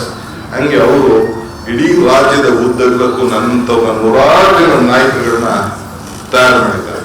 ಒಂದು ಯಶಸ್ಸನ್ನ ಕಾಣ್ಬೇಕಾದ್ರೆ ಧರ್ಮರಾಯನ ಧರ್ಮತ್ವ ಇರ್ಬೇಕಂತೆ, ದಾನಶೂರ ಕರ್ಣನ ದಾನತ್ವ ಇರ್ಬೇಕಂತೆ, ಅರ್ಜುನನ ಗುರಿ ಇರ್ಬೇಕಂತೆ, ಭೀಮನ ಬಲ ಇರ್ಬೇಕಂತೆ, ವಿದುರನ ನೀತಿ ಇರ್ಬೇಕಂತೆ, ಕೃಷ್ಣನ ತಂತ್ರ ಇರ್ಬೇಕಂತೆ. ಇವೆಲ್ಲ ಕೂಡ ಬಂಗಾರಪ್ಪನವರಲ್ಲಿ ಅಡಗಿತ್ತು. ಬಂಗಾರಪ್ಪನವರ ಬಗೆಗೆ ಮಾತಾಡ್ತಾ ಇದ್ರೆ ನಾವು ಒಂದು ಕಾಲದ ಹಿಂದುಳಿದ ಜಾತಿಗಳ ಮತ್ತು ಹಿಂದುಳಿದ ವರ್ಗಗಳ ದೊಡ್ಡ ರಾಜಕಾರಣದ ಏಳುಬೀಳುಗಳನ್ನ ಕುರಿತು ಮಾತಾಡ್ತಾ ಇರ್ತಾರೆ. ಬಂಗಾರಪ್ಪನವರು ಜನಮಾನಸ ಜೊತೆ ಯಾವ ರೀತಿಯ ಸಂಬಂಧ ಇಟ್ಕೊಂಡಿದ್ರು ಅನ್ನೋದನ್ನ ನಾವು ಅನೇಕ ಸಾರಿ ಕೇಳಿದ್ವಿ. ಒಬ್ಬ ಸಮಾರಂಭದಲ್ಲಿ ಬಂಗಾರಪ್ಪನವರು ಇದ್ರೆ ಅವರಿಗೆ ಪ್ರತಿಯೊಬ್ಬ ವ್ಯಕ್ತಿ ಹೆಸರು ಗೊತ್ತಿರ್ತಾ ಇತ್ತು ಅಂತ ನಾನು ಕೇಳಿದೆ. ಇದು ಜನತೆಯ ಜೊತೆಗೆ ಸಂಪರ್ಕ ಇರುವ, ಆತ್ಮೀಯತೆ ಇರುವ ನಾಯಕರಿಗೆ ಮಾತ್ರ ಈ ರೀತಿಯ ಕಲೆ ಇರ್ತದೆ. ಬಂಗಾರಪ್ಪನವರು ಒಂದ್ಸರಿ ಯಾರೋ ಮಧ್ಯದಲ್ಲಿ ಕೇಳಿದಂತೆ, ಸ್ವಾಮಿ ಆ ದೇವಸ್ಥಾನದ್ದು ಸ್ವಲ್ಪ ನೋಡ್ಬೇಕಾಗಿತ್ತು. ಬಂಗಾರಪ್ಪನವರು ಹೇಳಿದ್ರು, ಈ ನಿನ್ ಮನೆಗೆ ಸುಣ್ಣ ಬಣ್ಣ ಬಳಸಿದ್ಯಾ, ಸ್ವಲ್ಪ ಮನೆ ನೋಡ್ಕೋ, ದೇವ್ರು ಎಲ್ಲಾರು ಇರ್ತಾರೆ, ಕೈ ಮುಕ್ಕೋಬಹುದು. ಬಿಜೆಪಿಯವರು ಯಾರಾದ್ರೂ ದೇವಸ್ಥಾನ ಪ್ರಶ್ನೆ ಎತ್ತಿದ್ರೆ ಇದು ದೊಡ್ಡ ಕರ್ನಾಟಕ ಇಟ್ಕೊಂಡ್ಬರೋಣ ದೇವಸ್ಥಾನ ಅಂತ ಅವ್ರು ಇದೊಂದು ರಾಜಕಾರಣ ಮಾಡ್ತಾ ಇರೋ ಸಂದರ್ಭದಲ್ಲಿ ಬಂಗಾರಪ್ಪನವರು ಜನರಿಗೆ ಜನಕ್ಕೆ ಯಾವುದು ಬಹಳ ಸಾಂಸ್ಕೃತಿಕವಾಗಿ ಮುಖ್ಯವೋ ಅದ್ರ ವಿರುದ್ಧ ಮಾತಾಡೋದಕ್ಕೆ ನಾಯಕರು ಹಂಚ್ತಾರೆ, ರಾಜಕಾರಣಿಗಳು ಅಂತಾರೆ.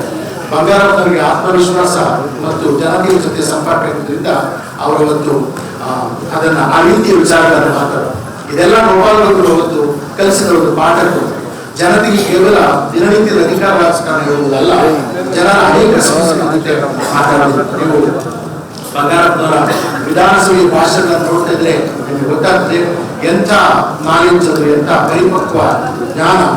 ನನಗೆ ಸಾಹಿತ್ಯದ ಒಬ್ಬ ವಿದ್ಯಾರ್ಥಿಯಾಗಿ, ಸಮಾಜದ ಒಬ್ಬ ವಿದ್ಯಾರ್ಥಿಯಾಗಿ ನನಗೆ ಯಾವಾಗಲೂ ಬಂಗಾರಪ್ಪನವರು ಬಹಳ ವಿಶಿಷ್ಟವಾಗಿ ಕಾಣೋದು ಅವರಿಗೆ ಸಾಹಿತ್ಯ ಮತ್ತು ಸಂಗೀತದಲ್ಲಿದ್ದ ಅಪಾರ ಶ್ರದ್ಧೆ.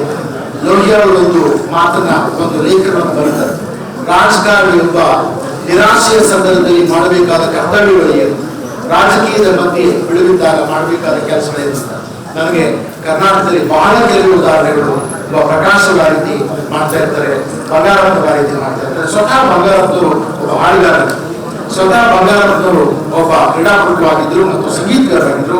ನನಗೆ ಬಹಳ ಆಶ್ಚರ್ಯ ಆಗುತ್ತೆ. ನಾವೆಲ್ಲ ಭೀಮಸೇನ್ ಜೋಶಿಯವರ ಸಭೆಗೆ, ಸಂಗೀತ ಕಚೇರಿಗೆ ನಾವು ಹೋಗಿ ಕೂತಿರ್ತಾ ಇದ್ರೆ ಮುಖ್ಯಮಂತ್ರಿ ಸೀದಾ ಬಂದ್ಬಿಡೋರು ಸಂಗೀತ ಕಚೇರಿಗೆ.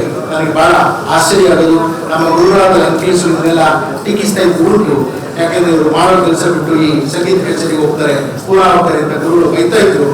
ಒಂದ್ಸರಿ ನಿಮ್ಗೆಲ್ಲ ಗೊತ್ತಿದೆ, ಲಂಕೇಶ್ವರು ಬಂಗಾರಪ್ಪನವರ ಬಾಂಬು ಮತ್ತು ಗುರು ಅಂತ ತಮಾಷೆ ಮಾಡ್ತಾ ಇದ್ದ ಕಾಲದಲ್ಲಿ ಆ ಲಂಕೇಶ್ ಪತ್ರಿಕೆ ತುಂಬಾ ಜನಪ್ರಿಯವಾಗಿತ್ತು. ಆದ್ರೆ ಬಂಗಾರಪ್ಪನವರು ಎಂಥ ಘನತೆಯ ವ್ಯಕ್ತಿತ್ವ ಅಂತ ನಮ್ಮ ಲಂಕೇಶ್ ಪತ್ರಿಕೆ ಸ್ನೇಹಿತರು ಹೇಳ್ತಾರೆ ಅಂತ ಹೇಳಿದ್ರೆ, ಅವ್ರು ಎಂದೂ ಕೂಡ ಲಂಕೇಶ್ ವಿರುದ್ಧ ಒಂದು ಕೆಟ್ಟ ಮಾತನ್ನ ಬಳಸ್ತಿಲ್ಲ.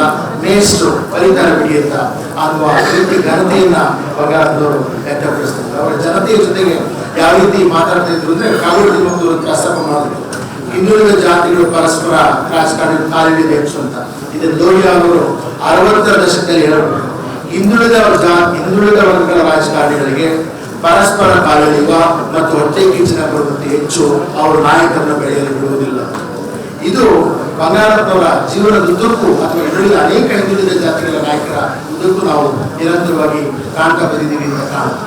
ಅದಕ್ಕೆ ಬಂಗಾರಪ್ಪನವರು ಒಂದ್ಸರಿ ಶಿವಮೊಗ್ಗದಲ್ಲಿ ಸಭೆಯಲ್ಲಿ ಹೇಳಿದ್ರು, ಈಡಿಗರು ಕುರುಬರು ಏನೇ ವ್ಯತ್ಯಾಸ ಇದೆ, ಇಬ್ರು ಮದುವೆ ಮಾಡ್ಕೊಳ್ಳೋದು ಕಲ್ತ್ಕೊಳ್ಳಿ, ಗಂಡು ಹೆಣ್ಣು ಬರುತ್ತೆ ಅಂತ ಹೇಳಿ ಜನರನ್ನ ಒಪ್ಪಿಸಬಲ್ಲವರಾಗಿದ್ದವರು ಬಂಗಾರಪ್ಪನವರು. ಯಾಕೆಂದ್ರೆ ಅವ್ರಿಗೆ ಒಬ್ಬ ಸಮಾಜವಾದಿಯಾಗಿ ಒಂದು ಸೆಕ್ಯುಲರ್ ತತ್ವ ಅವರೊಳಗೆ ಇಲ್ಲದೆ ಇದ್ರೆ ಒಂದು ಪಕ್ಷ ಬಿಟ್ಟು ಇನ್ನೊಂದು ಪಕ್ಷ ಕಟ್ಟಿದಾಗ ರಾಜ್ಯದಲ್ಲಿ ಹಾಗೆ ಜನರನ್ನ ಸಂಘಟಿಸಿ ಪಕ್ಷವನ್ನ ಬಲಪಡಿಸಿ ಜನರನ್ನ MLA ಗೆಲ್ಲಲಿಕ್ಕೆ ಸಾಧ್ಯ ಆಗ್ತದೆ. ನಮ್ಮ ಎದುರುಗಡೆ ಹಳೆಯ ಉದಾಹರಣೆ ಇದೆ, ನೆನ್ನೆ ಉದಾಹರಣೆ. ಅಂತ ದೊಡ್ಡ ನಾಯಕರಾದ ದೇವರಾಜ ಅರಸೂರಿಗೆ ಒಂದು ಪಕ್ಷವನ್ನು ಕಟ್ಟಿ ನಡೆಸೋದಕ್ಕೆ, ಅಷ್ಟು ಜನ ಶಾಸಕನ ಗೆಲ್ಲಿಸೋದಕ್ಕೆ ಆಗಲಿಲ್ಲ. ಬಂಗಾರಪ್ಪನವರಿಗೆ ಆ ಛಾತಿ ಇತ್ತು. ಇದನ್ನ ನಾನು ಹೊಗಳೋದಕ್ಕೆ ಹೇಳ್ತೇಲ್ಲ. ಒಬ್ಬ ಮನುಷ್ಯ, ಒಬ್ಬ ಜನತೆಯ ನಾಯಕ ಕರ್ನಾಟಕದಾದ್ಯಂತ ವಿವಿಧ ಜಾತಿಗಳ ಜನರಲ್ಲಿ ಆ ಬಗ್ಗೆ ನಿಷ್ಠೆಯನ್ನ ಸೃಷ್ಟಿ ಮಾಡ್ತದೆ ಅಂತ ಹೇಳಿದ್ರೆ, ಆ ವ್ಯಕ್ತಿಯಲ್ಲಿ ಬಹಳ ಅದ್ಭುತವಾದ ಚುಂಬಕ ಶಕ್ತಿ ಇದೆ. ಒಂದು ಮಾತನ್ನ ಕಡೆಗೆ ಹೇಳ್ತೀನಿ, ಬಂಗಾರಪ್ಪನವರು ತಮ್ಮ ಅಧಿಕಾರಾವಧಿಯಲ್ಲಿ ಅನೇಕ ಅತ್ಯುತ್ತಮವಾದ ಕೆಲಸಗಳನ್ನು ಮಾಡಿದರು. ಇದಕ್ಕೆ ಒಂದು ದಿವಸ ಗ್ರಾಮೀಣ ಮಕ್ಕಳು ಈ ಸಿಟಿಯ ಮಕ್ಕಳ ಜೊತೆ ಹೇಗೆ ಸ್ಪರ್ಧಿಸ್ತಾರೆ ಅನ್ನೋ ಪ್ರಶ್ನೆ ಬಂಗಾರಪ್ಪನವರ ಎದುರುಗಡೆ ತಂದರು. ಬಂಗಾರಪ್ಪನವರು ಆ ಸಂದರ್ಭದಲ್ಲಿ ತಂದಿದ್ದು ಗ್ರಾಮೀಣ ಕೃಪಾಂಕ ಯೋಜನೆ. ಸಾವಿರಾರು ಹಳ್ಳಿಯ ಮಕ್ಕಳ ಉದ್ಯೋಗಕ್ಕೆ ಅವತ್ತು ಖಾತ್ರಿ ಬಂದಿತ್ತು. ನಿಮಗೆ ಗೊತ್ತಿರುವುದು, ಕರ್ನಾಟಕದ ಇತಿಹಾಸದಲ್ಲಿ ಇದೊಂದು ದೊಡ್ಡ ಪ್ರಮಾಣ. ಕರ್ನಾಟಕದ ಹಿಂದುಳಿದ ಜಾತಿಗಳ ಮಕ್ಕಳ ಮನೆಯ ಬಾಗಿಲಿಗೆ ಸರ್ಕಾರಿ ಕೆಲಸ ಆಗಿ ಬಂದಿದೆ. ಇದಕ್ಕೆ ನಾನೇ ಸಾಕ್ಷಿ. ನನ್ನ ಮನೆಯಲ್ಲಿ ನನ್ನ ತಂಗಿಗೆ ಮತ್ತು ನನ್ನ ತಂಗಿ ಮದುವೆಯಾದ ನನ್ನ ಭಾವನೆ ಇಬ್ಬರಿಗೂ ಕೂಡ ಗ್ರಾಮೀಣ ಕೃಪಾಂಕದಲ್ಲಿ ಕೆಲಸ ಸಿಕ್ಕಿದೆ. ನಾನು ತುಂಬಾ ಇವತ್ತು ರಾಜಕಾರಣದಲ್ಲಿ ಕರ್ನಾಟಕಕ್ಕೆ ಒಂದು ವಿಶೇಷವಾದಂತಹ ಒಂದು ಸ್ಥಾನಮಾನ ಭಾರತ ದೇಶದಲ್ಲಿದೆ. ರಾಷ್ಟ್ರಕವಿ ಪುಟ್ಟಪ್ಪನವರು ಹಾಡರು, ಭಾರತ ಜನನಿ ತನುಜಾತಿ ಜಯೇ ಕರ್ನಾಟಕ ಮಾತೆ ಅಂತೇಳಿ ಆ ಮಹಾಕಾವ್ಯ ಹಾಡಿ ಹೊಗಳದಂತ ಈ ನಾಡಿನಲ್ಲಿ ನಾವು ಕರ್ನಾಟಕದ ಜನ ಸರ್ವತಂತ್ರ ಸ್ವಾತಂತ್ರ್ಯರು, ನಮ್ಮ ತೀರ್ಮಾನವನ್ನು ನಾವು ತಗೋತೀವಿ ಅನ್ನಕ್ಕಂತ ಶಕ್ತಿ ಇವತ್ತು ಕರ್ನಾಟಕದ ಜನತೆ ಮತ್ತು ಕರ್ನಾಟಕದ ರಾಜಕಾರಣಿಗಳನ್ನು ಮಾಡಬೇಕಾದಂತಹದ್ದು ಭಾರಿ ಅವಶ್ಯ ಅನ್ನಕ್ಕಂಥ ಮಾತನ್ನ ಈ ಸಂದರ್ಭದಲ್ಲಿ ನಾವು ಮಂಡನೆ ಮಾಡ್ಕೋಬೇಕಾಗುತ್ತೆ. ಶ್ರೀಮಾನ್ ಬಂಗಾರಪ್ಪನವರ ಏನು ಆದರ್ಶಗಳು, ಅವ್ರ ಮುಖ್ಯಮಂತ್ರಿ ವೀರೇಂದ್ರ ಪಾಟೀಲ್ ಜೊತೆಲಿದ್ದ. ವೀರೇಂದ್ರ ಪಾಟೀಲ್ ತೆಗಿಬೇಡ್ರಿ, ಕಾಂಗ್ರೆಸ್ ಮುಗಿದೋಗತ್ತೆ ಅಂತಂತೇಳಿ ಅವತ್ತು ರಾಜೀವ್ ಗಾಂಧಿ ನಾನು ಹೇಳಿದ್ರು, ತೆಗೆದ್ರು. ನಾನು ಅವತ್ತು ಮೈನಾರಿಟಿ ಕಮಿಷನ್ ಚೇರ್ಮನ್ ಆಗಿದ್ದೆ. ಮಾರನೇ ದಿವಸ ನನ್ನ ರಾಜೀನಾಮೆ ತಗೊಂಡು ಬಂಗಾರಪ್ಪನವ್ರ ಮನೆಗೆ ಹೋಗಿ ರಾಜೀನಾಮೆ ನಾನು ಕೊಡ್ಬೇಕಾದ್ರೆ ಬಂಗಾರಪ್ಪನವ್ರು ಹೇಳಿದ್ರು, ಇಲ್ಲ ನೀವು ರಾಜೀನಾಮೆ ಕೊಡ್ಬೇಕಾದ ಅವಶ್ಯಕತೆ ಇಲ್ಲ. ನಾನು ಹೇಳಿದೆ, ಇಲ್ಲ ಸರ್, ನಾನು ಒಂದ್ಸಲ ಒಂದ್ ಕಡೆ ಇದ್ದ ಮೇಲೆ ಏನಿದೆ ಅಂತ ಹೇಳಿದ್ರೆ, ನನ್ನ ತತ್ವಕ್ಕೆ ನಾನು ಬದ್ಧನಾಗಿದ್ದೇನೆ. ನೀವು ಮುಖ್ಯಮಂತ್ರಿಯಾಗಿ ಮುಂದುವರಿಯಿರಿ. ಆದ್ರೆ ನಿಮ್ಗೆ ಹೇಳ್ತೀನಿ, ನಿಮಗೂ ಜಾಸ್ತಿ ದಿವಸ ಬಿಡಲ್ಲ, ನಿಮಗೂ ಒಂದಲ್ಲ ಒಂದು ದಿವಸ ಈ ಟೈಮ್ ಬಂದೇ ಬರುತ್ತೆ. ಕಾಲಾಯೇ ತಸ್ಮಯ ನಮ್ಮ ಅಂತೇಳಿ ಆಗತ್ತೆ ಅಂತೇಳಿ ಅವ್ರಿಗೆ ರಾಜೀನಾಮೆ ಕೊಟ್ಟು ಹೊರಗೆ ಬಂದ್ವಿ ನಾವು. ಅದಾದ್ಮೇಲೆ ಮತ್ತೆ ಪುನಃ ಇತಿಹಾಸ ಆಯ್ತು, ಜನತಾದಳ ಕಟ್ಟಿದ್ವಿ, ಏನೇನೋ ಆಗಿ ಸರ್ಕಾರಗಳ ಮುಂದೆ ಹೋದ್ವು. ಇದು ಒಂದು ಸ್ಥಿರತೆ ಉಳಿಬೇಕು. ಸರ್ವರಿಗೂ ಸಮಪಾಲು, ಸರ್ವರಿಗೂ ಸಮಪಾಲು. ಏನು ಇವತ್ತು ಬೇಕು ಅದು ಇವತ್ತು ಆಗ್ತಾ ಇಲ್ಲ. ಕಾರಣ ಏನಾಗಿದೆ ಅಂತ ಹೇಳಿದ್ರೆ, ಬಸವಣ್ಣವರು ಆವಾಗಲೇ ಹೇಳಿದ್ದಾರೆ, ಒಲವಿಲ್ಲದ ಪೂಜೆ ನೇಹವಿಲ್ಲದ ಮಾಟ. ಆ ಪೂಜೆಯು ಆ ಮಾಟವು ಚಿತ್ರದೊಳಗಿನ ರುಹು ಕಾಣಿರಣ್ಣ, ಚಿತ್ರದೊಳಗಿನ ಕಪ್ಪು ಕಾಣಿರಣ್ಣ, ಒಪ್ಪಿದರೆ ಫಲವಿಲ್ಲ, ಮೆಲ್ಲಿದರೆ ರುಚಿ ಇಲ್ಲ, ಕೂಡಲ ಸಂಗಮ ದೇವ ಅಂತ ಹೇಳಿ 12ನೇ ಶತಮಾನದ ಬಸವಣ್ಣವ್ರು ಇವತ್ತು ನಿಮಗೆ ನಿಜವಾದ ಸಮಾಜವಾದಿ, ನಿಜವಾದ ಸಮಾಜ ಪರಿವರ್ತನೆ ಮಾಡ್ತಕ್ಕಂಥವ್ರಿದ್ರೆ ಬಸವಣ್ಣವರು, ಸರ್ವಜ್ಞರವರು, ನಾರಾಯಣ ಗುರುಗಳು. ಬಟ್ ನಮ್ಗೆ ಏನಾಗಿದೆ ಅಂತ ತತ್ವ ಈ ರಾಜಕಾರಣಿಗಳ ಸಿಗಕೊಂಡು ಇವರೆಲ್ಲ ಚೀಪ್ ಆಗಿ ಹೋಗ್ಬಿಟ್ಟಿದ್ದಾರೆ. ಇವತ್ತು ಒಂದು ದೃಢವಾಗಿ ನನ್ನ ಮಾತಿನಿಂದ ನನಗೆ ಅನುಕೂಲ ಆದ್ರೆ ಮಾತ್ರ ಈ ಮಾತಾಡಬೇಕು ಅನ್ನಕ್ಕಂತ ಪ್ರವೃತ್ತಿಯನ್ನು ಬಿಟ್ಟು, ನನಗೆ ಅನುಕೂಲ ಆಗದಿದ್ರು ಚಿಂತೆ ಇಲ್ಲ, ಸಮಾಜಕ್ಕೆ ದೇಶಕ್ಕೆ ಇದು ಅನುಕೂಲ ಆಗತ್ತೆ, ನನಗೆ ನುಕ್ಸಾನ ಆಗತ್ತೆ ಅಂತ ತಿಳ್ಕೊಂಡು ಮಾತಾಡ್ತಕ್ಕಂಥ ರಾಜಕಾರಣಿಗಳ ಸಮೂಹ ಈ ರಾಜ್ಯದಲ್ಲಿ ಇವತ್ತು ಬೆಳೆಸಬೇಕಾದಂತ ಅವಶ್ಯಕತೆ ಇದೆ. ಅಂತ ರಾಜಕಾರಣಿ ಶ್ರೀಮಾನ್ ಬಂಗಾರಪ್ಪನವರು ಅವ್ರೆಂದೂ ಕೂಡ ತಾನ ಒಂದು ಬಂದಾಗ ಕಾಂಪ್ರಮೈಸ್ ಮಾಡಕ್ ಹೋಗ್ಲಿಲ್ಲ. ಅವ್ರು ನಾವು ಹೇಳಿದಾಗ ಅಷ್ಟೇ ಇಬ್ರಾಹಿಂ, ಎಸ್ ನೀವು ಸೇರಿಸ್ಬೇಕು ಅಂತಿದೆ, ಹೋಗ್ತೇನೆ, ಬಟ್ ನಂಬರ್ 1 ನಾನು, ಅದಾದ್ಮೇಲೆ ನಂಬರ್ 2 ಬೇರೆ. ಇಲ್ಲಿ ಏನಿದೆ ಅಂತ ಹೇಳಿದ್ರೆ ಕಾಂಪ್ರಮೈಸ್ ಆಗಕ್ಕಾಗಲಿಲ್ಲ. 3 ತಿಂಗಳು ಆದ್ಮೇಲೆ ನಾಳೆ ಕಷ್ಟ ಇದು, ಈ ಹಿಡಿದ್ರು ಕುರುಬರಿ ಒಂದ್ ಕಡೆ ತರೋದು, ಸಾಕು ನಾವು ಒಲಿವಿನ ಒದ್ದಾಡಬೇಕಾಗತ್ತಲ್ಲ ಅಂತ ಹೇಳಿ. ಅಷ್ಟಾದ್ರೂ ಕೂಡ ಅವ್ರ ಮನಸ್ಸಿನಲ್ಲಿ ಯಾವತ್ತೂ ಕೂಡ ನಿಮ್ಗೆ ಹೇಳ್ತೀನಿ, ಸೇಡು ತೀರಿಸ್ಕೋಬೇಕು ಅನ್ನೋಂಥ ಭಾವನೆ ಬರಲಿ. ದುರ್ದೈವ ಇವತ್ತು ಅವರು ಮಾಡಲೇಬೇಕು ಅಂತ ಹೇಳಿದ್ರೆ ಪೂರಾ ಶಿವಮೊಗ್ಗ ಎಡಗಡೆ ಬಡಗಡೆ ಈಗೇನು ಹಂಚ್ಕೊಂಡಿದಾರಲ್ಲ ಹಂಚ್ಕೋಬೋದಾಗಿತ್ತು. ಆದ್ರೆ ಅವ್ರು ಹಂಚ್ಕೊಳಕ್ ಹೋಗಿ ನಾವೆಲ್ಲ ಸಹ ಕುಟುಂಬದಲ್ಲಿ ಬೆಳ್ಕೊಂಡು ಬಂದಿರ್ತಕ್ಕಂಥವ್ರು. ಮಲ್ನಾಡಲ್ಲಿ ಒಂದು ಇದು ಇದೆ, ಒಂದು ಪ್ರತೀತಿ ಇದೆ. ಈಗ ತಿಮ್ಮಪ್ಪನವರು ಬಂಗಾರಪ್ಪನವ್ರಿಗೆ ಎಷ್ಟೋ ಸಲ ದುನಿಯಾದ್ರ ಬಂದ್ರು ಕೂಡ ವಿಶ್ವಾಸದಲ್ಲಿ ಹೇಗಿದೆ ಅಂತ ಹೇಳಿದ್ರೆ ಯಾವತ್ತೂ ಕೂಡ ಅವ್ರ ಬಗ್ಗೆ ಕೆಟ್ಟ ಮಾತು ಇವ್ರು ಆಡಿಲ್ಲ, ಇವ್ರ ಬಗ್ಗೆ ಅವ್ರು ಯಾವತ್ತೂ ಕೇಳಿ ಎತ್ತ ಕಡೆ ಎತ್ಕೊಂಡು ಹೋದ್ ಹಾಗೆ ಅಂತ ಅದನ್ನೇ ಹೇಳ್ತಿದ್ದೆ. ಸಾವಿರ ಇದು ಹೋದ್ರು ದೇವ್ರು ತಲೆ ಹೋಗಬಾರ್ದು ಅಂತ ಹೇಳ್ತಾರೆ. ನಿಮ್ಗೆ ಹೇಳ್ತೀನಿ, ಇವತ್ತು ದಿವಸ ಒಂದು ಅದ್ಭುತವಾದಂತ ಶಕ್ತಿ ಇದೆ ಈ ಸಮಾಜಕ್ಕೆ. ಇದು ತರಬೇಕು ಏನಾದ್ರು ಮಾಡಿ ಅನ್ನತಕ್ಕಂಥ ಪ್ರಯತ್ನ ಇವತ್ತು ನಾವು ಮಾಡ್ಕೊಂಡು ಯಾಕೆ ಮಾಡ್ತಾ ಇದೀವಿ ಅಂದ್ರೆ, ನಾವು ಸೇಫ್ ಆಗಿ ಬದುಕ್ಬೇಕಾದ್ರೆ ನೀವು ಗಟ್ಟಿ ಆಗಬೇಕು, ಆಗ್ಲೇ ನಾವು ಬದುಕಬೇಕು. ಇದು ನನ್ನ ಮೂಲ ಚಿಂತನೆ ಇವತ್ತಿನ ದಿವಸ ಇರ್ತಕ್ಕಂಥದ್ದು. ಯಾವುದೇ ನೋಡಿ, ಒಂದು ದೇಶಕ್ಕೆ ಅನ್ನ ಇಲ್ಲ ಅಂತೇಳಿ ಆ ದೇಶ ಹಾಳಾಗಲಿಲ್ಲ.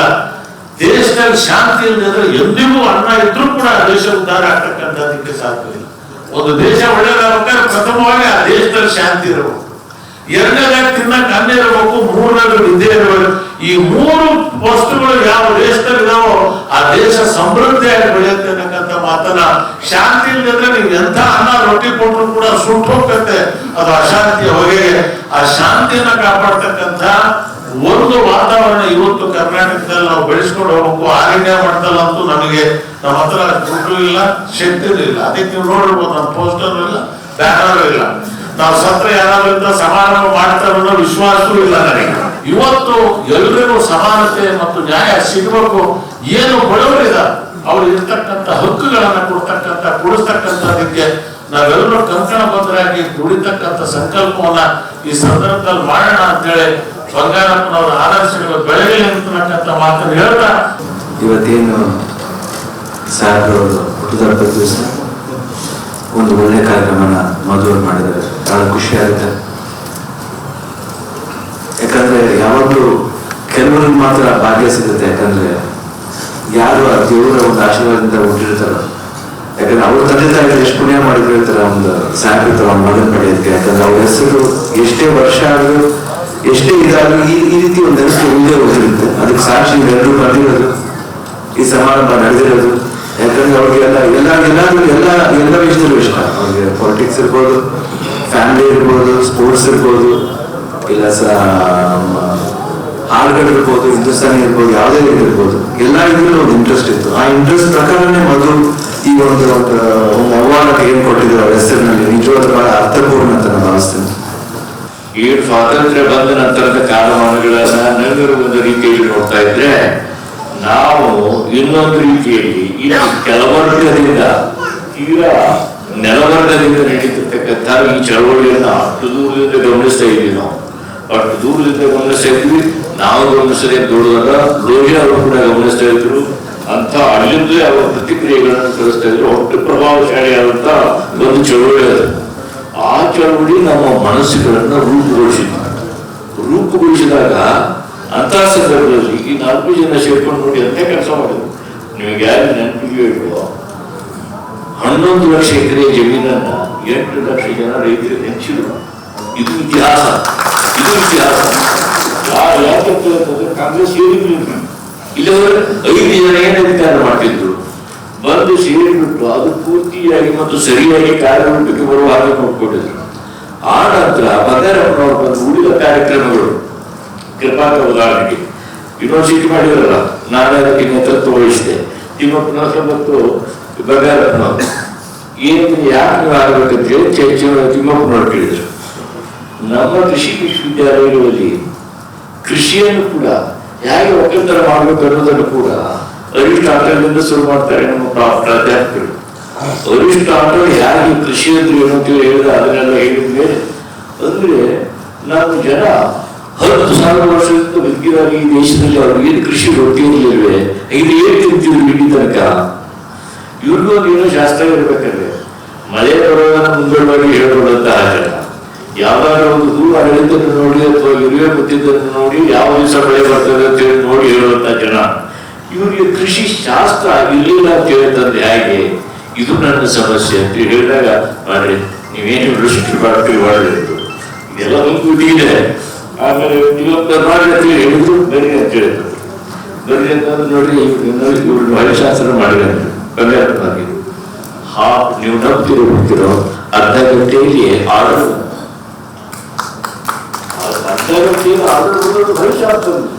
ಆರ್ಡರ್ ಬಂತು. ಆಮೇಲೆ ಬಂದು ಕೊಟ್ರು. ಮೊದಲನೇ ಸಲ ನಮ್ಮ ಹೆಚ್ಚಿನ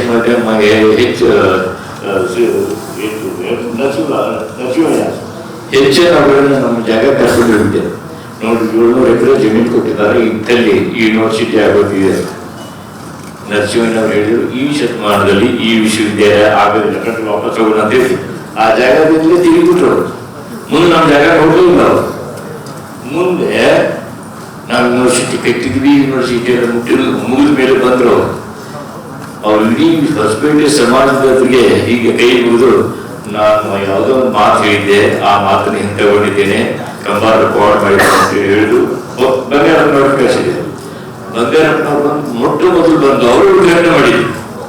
ಮೊಟ್ಟ ಮೊದಲು ಬಂದು ಒಂದು ಆಲದ ಮರ ಹಾಕಿದ್ದಾರೆ. ಬಹಳ ದೊಡ್ಡದಾಗಿದೆ ಈಗ ಆಲದ ಮರ.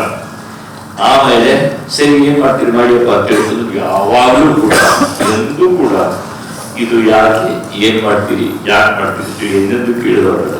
ಇನ್ನೊಂದು ನೀವೇನ್ ಮಾಡ್ತೀರಿ ಮಾಡಿ ಅಂತ ಹೇಳ್ತಂದ್ರು.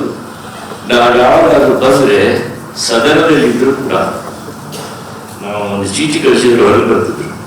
ಹೊರಗೆ ಬಂದು ನನಗೇನ್ ಬೇಕಾದ್ರೆ ಮೊದಲು ಕೊಟ್ಟು IAS ಆಫೀಸರ್ನ ಒಪ್ಪಿಸಿ ಅವ್ರು ಹೋಗುವಾಗ ನನಗೆ ಕಾಗದ ಬರೀಬೇಕು, ನನ್ನ ಕೆಲಸ ಎಲ್ಲ ಆಯ್ತು ಅಂತೇಳಿ ನನಗೆ ಇದು ಫೋನ್ ಮಾಡ್ಬೇಕು ಅಂತೇಳಿ ಫೋನ್ ಮಾಡಿಸಿದ್ರು. ಫೋನ್ ಮಾಡಿಸಿ ನಾನು ಕಳಿಸಿದ್ರು. ಈ ರೀತಿ ಮಾಡಿದ್ರಿಂದ ಕೊನೆಗೆ ಅವ್ರನ್ನ ಕರೆಸಿದಾಗ ಆಮೇಲೆ 5:30 ಪ್ರೋಗ್ರಾಮ್ ಇದೆ. ಮತ್ತೆ ಈಗ 3:30 ಬಂದು ನಾನೇನು ಮಾಡಿದೆ, ಇಲ್ಲ ನೀವು ನೋಡ್ಬೇಕಾಗ್ತಿದೆ, ನಮ್ಮ ಪಂಡಿತರ ಜೊತೆ ಸ್ವಲ್ಪ ಮಾತಾಡೋದಿಲ್ಲ ಇದೆ ಅಂತ. ಇಡೀ ಯೂನಿವರ್ಸಿಟಿ ಎಲ್ಲ ನೋಡಿ ಆ ದಿವಸ ಬಂಗಾರಪ್ಪನವ್ರು ಎಷ್ಟು ಸಂತೋಷ ಕೊಟ್ಟರು ಅಂತ ಹೇಳಿದ್ರೆ ಒಂದು ಸಂಗೀತ ಕಚೇರಿ ಕೊಟ್ಟರು ನಮಗೆಲ್ಲ. ಎಲ್ಲಿ ನಮ್ಮ ಯೂನಿವರ್ಸಿಟಿಯ ಎದುರಿಗೆ ಒಂದು ಸಂಗೀತ ಕಚೇರಿ ಕೊಟ್ಟು ನನಗೆ ಬಹಳ ಸಂತೋಷವಾಗಿದೆ, ಬಹಳ ಸಂತೋಷ ಆಯ್ತು ಅಂತ ಹೇಳಿದ್ರು. ಒಂದು ಕೆಲಸ ಮಾಡೋದನ್ನು ಕಂಡು ಇಷ್ಟಪಡ್ತಿದ್ರು.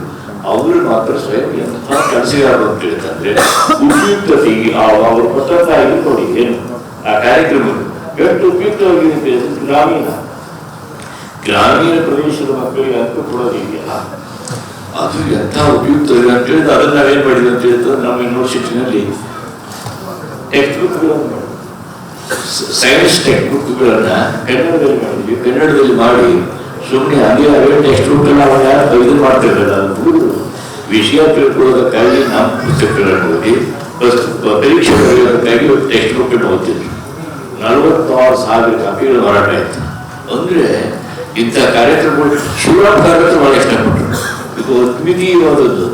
ಇದು ಪ್ರೇರಣೆ ಯಾರು ಅಂತ ಹೇಳಿದ್ರೆ ಬಂಗಾರಪ್ಪನವರ ಗ್ರಾಮೀಣ ಪ್ರದೇಶದ ಮಕ್ಕಳಿಗೆ ಏನ್ ಕೊಡಬೇಕು ಅಂತ ಹೇಳಿ ಮಾಡಿದ್ರಲ್ಲ, ಅದನ್ನ ಆ ಟೇಕ್ಔಟಿನ ನಾವು ಕಾರ್ಯಕ್ರಮ ತರೋದಕ್ಕೆ ಪ್ರಯತ್ನ ಮಾಡ್ತಾ ಇದ್ದೀವಿ.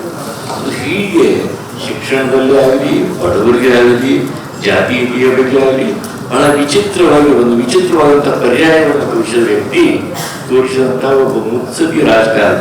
ಇವರೆಲ್ಲ ಯಾರು ನಮ್ಮ ಅನಾದ್ಯ ಚತುಷ್ಟಯ, ಯಾಕಂದ್ರೆ ನಮ್ಮ ಗೋಪಾಲ ಹಿಂದೆ ಇರ್ತಿದ್ರು, ಇವರು ಚತುಷ್ಟಯದಂತೆ. ಇಂಥವ್ರಿಗೆ ಈ 5 ಜನ ಪಾಂಡವರು ಮಾಡಿದ್ರು ಬಹಳ ಅದ್ಭುತವಾದ ಕೆಲಸ. ಇದರಿಂದ ಈ ಬಗ್ಗೆ ಏನ್ ಮಾಡಬೇಕು, ಏನ್ ಬಿಡಬೇಕು ಅನ್ನೋದ್ರ ಬಗ್ಗೆ ನಾವೇ ಯೋಚನೆ ಮಾಡಿ ಇದನ್ನ ಬೌದ್ಧಿಕವಾಗಿ ಮತ್ತು ಹುಡುಗರು ಉಪಯೋಗವಾಗುವ ಹಾಗೆ ನಮ್ಮ ಜನಗಳಿಗೆ ತರೋದು ಅಗತ್ಯ ಇದೆ.